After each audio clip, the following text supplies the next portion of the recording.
Another part of the royal court martial art tradition was the use of the Korean sword.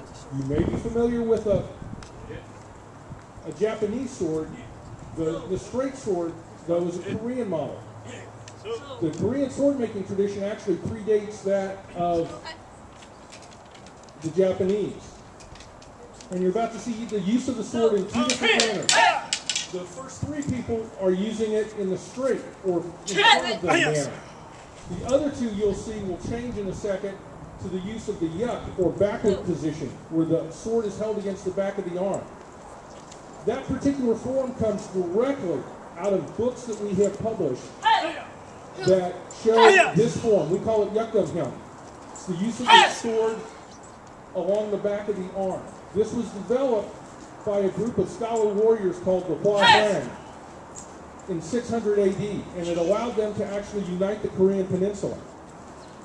What the use of that sword did was it allowed them, as you can see, to use the sword in an enclosed area. It actually takes less energy to use the sword along the back of the arm as they do, and it allows them to use their hands and feet as well as the sword in fighting. So it gave them a huge advantage.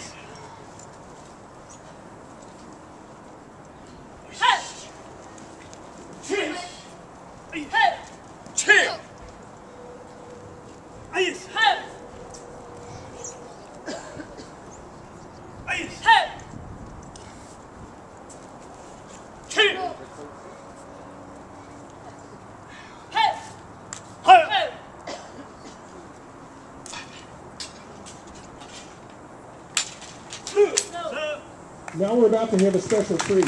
As I said, Master Lee has been teaching martial arts for over 40 years. His son, who will be taking over the school someday and the headquarters, had just helped us, but now you're about to see some throwing techniques.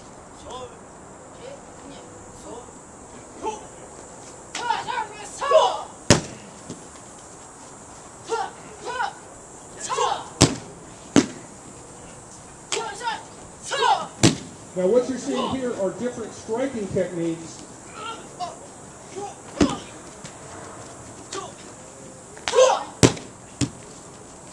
in response to a kick and punch at you.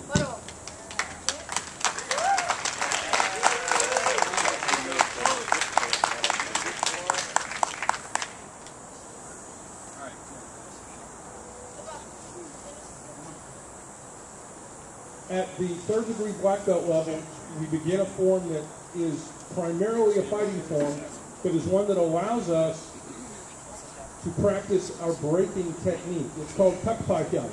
In Korean, kakpa means breaking.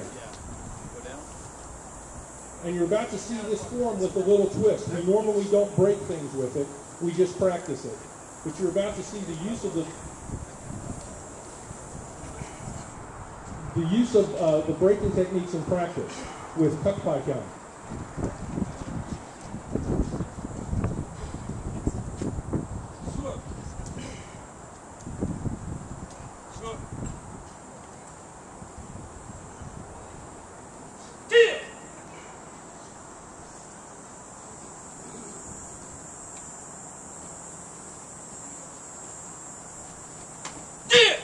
As you can see, each one of the major strikes that we do is used in this form.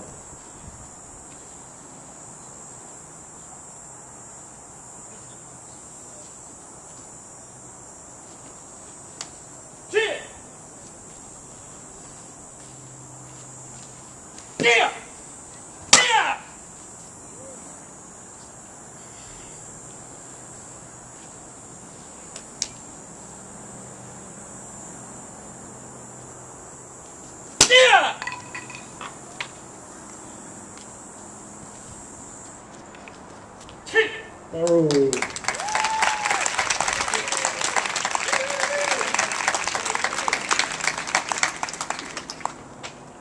Now two of our senior black belts will be performing two specialized forms that they've wanted to and developed for you. The first will be Mike Smith, who will be performing Chonghyang. The use of the middle-sized spear, there actually is a longer one, in MuSoolWon, dates back again to the early infantry in Korea. The spear was used primarily as essentially a poking weapon. And you can see that use here. The idea of the spear is that you keep your opponent at an longer distance than his weapon, which is generally a sword. But you see, not only do we use the pointy end, we use the back end of it as well.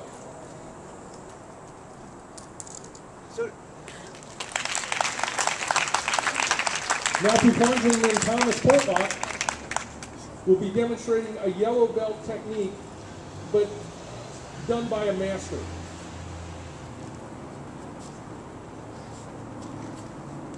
This is Chogapyeong. We learn it at the second degree level, or excuse me, the yellow belt level. But it is a highly meditative and fighting form that uses a linear positioning.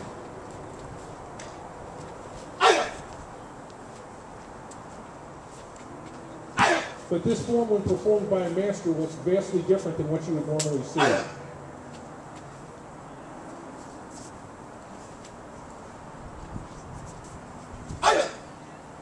Oh.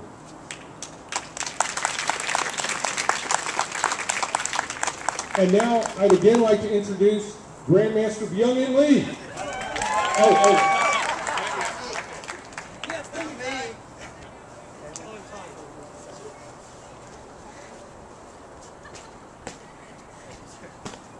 Since I don't know what they're doing, I'm just going to wait and see here with y'all.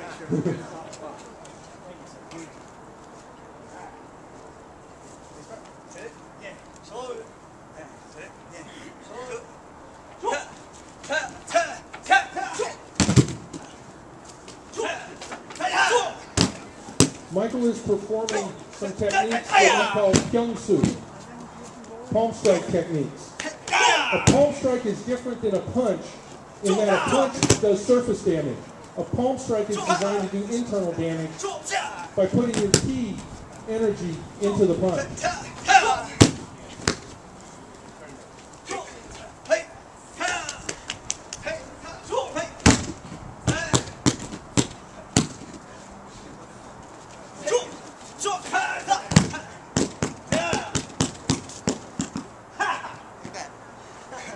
And you know, when he's beating up a poor little first-degree black belt, it just doesn't seem fair.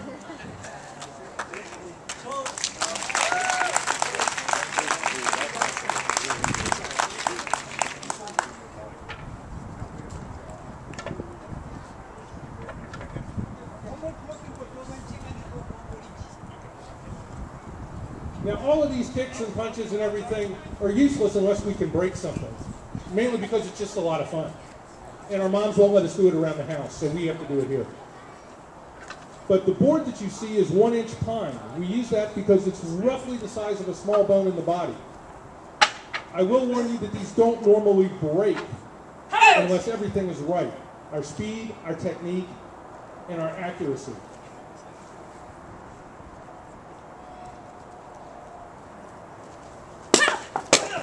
But in this case, it works.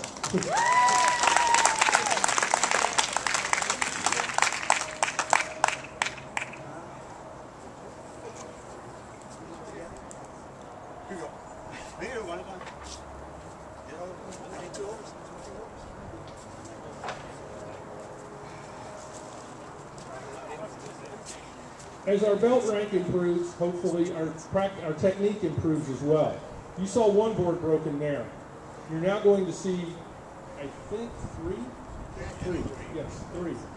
That's 3 inches of wood separated by air. That's a lot more difficult than you would believe it is.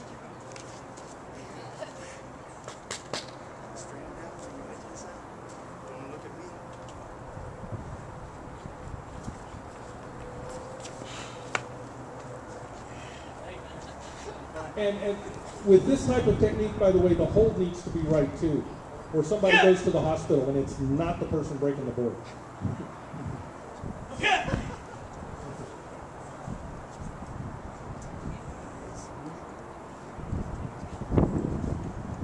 going to see a double-footed jumping technique.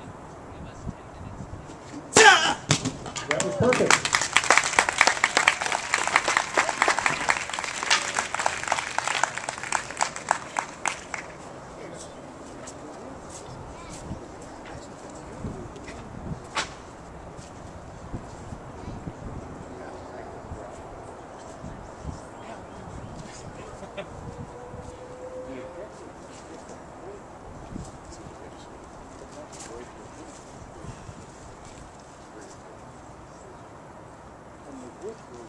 As you can see, these techniques take a lot of concentration and a lot of mental preparation. You don't break these because of your raw strength. You break them because of your preparation.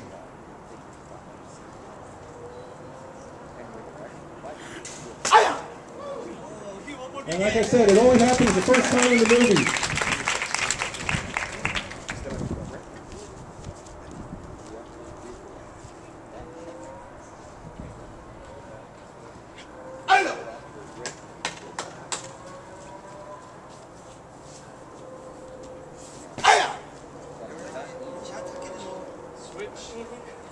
As I said, it's not the kicker that goes to the hospital.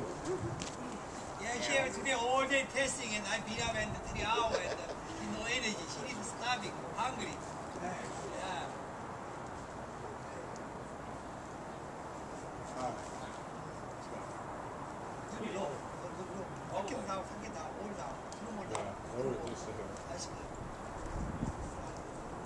He's using the key breathing techniques to get ready, to get his key energy in place.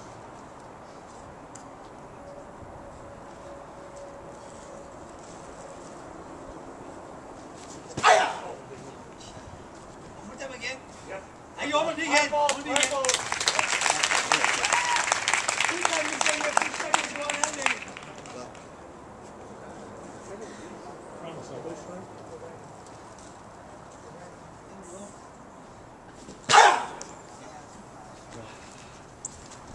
Like I said, it only works in the movies all the time.